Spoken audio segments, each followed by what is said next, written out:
পুচকে হাইতিকে উড়িয়ে দিয়ে বিশ্বকাপের দ্বিতীয় রাউন্ডে মরক্কো। প্রিয় দর্শক, পুচকে হাইতির বিপক্ষে মাঠে নেমে 10 মিনিটে গোল হজম করে বসেন হাকিমির দল মরক্কো। এরপর 39 মিনিটে দুর্দান্ত গোল করে দলকে সমতায় ফিরিয়ে আনেন হাকিমি।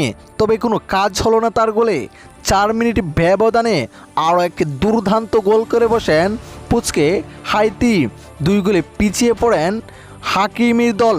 এরপর দর্শক, পুরো 45 মিনিটের পর এক্সট্রা টাইমে দুর্দান্ত একটি গোল করে বসেন মরক্কোর ফুটবলার সাইবরি। হাফিনের আগে 2-2 গোলে ম্যাচটি ড্র থাকেন। এরপর দ্বিতীয় অর্ধে খেলা একের পর এক আক্রমণ, হাইতির দুর্দান্ত ডিফেন্স মরক্কোর। তবে কোনো গোলের দেখা পেলেন না হাইতি, উল্টা গোল খেয়ে বসলেন তারা।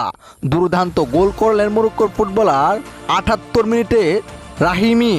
এরপর দর্শক, ম্যাচের শেষ মোমেন্টে 89 মিনিটে আরও একটি গোল খেয়ে বসেন হাইতি। শেষ পর্যন্ত শক্তিশালী মরক্কোর কাছে 4 গোলের ব্যবধানে হেরে বসেছে হাইতি। প্রিয় দর্শক, মরক্কোর সাথে দুর্দান্তই খেলেছেন পুচকে হাইতি। শেষ লড়াই করেও আর জিততে পারলেন না তারা। মরক্কোর বিপক্ষে এই জয়টি নিশ্চিত করতে পারলে দ্বিতীয় রাউন্ড নিশ্চিত করে ফেলতে পারত স্কটল্যান্ডকে উড়িয়ে দিয়ে হাইতি। কিন্তু শেষ রক্ষা আর তাদের হলো না, মরক্কোর কাছে হারতেই হলো।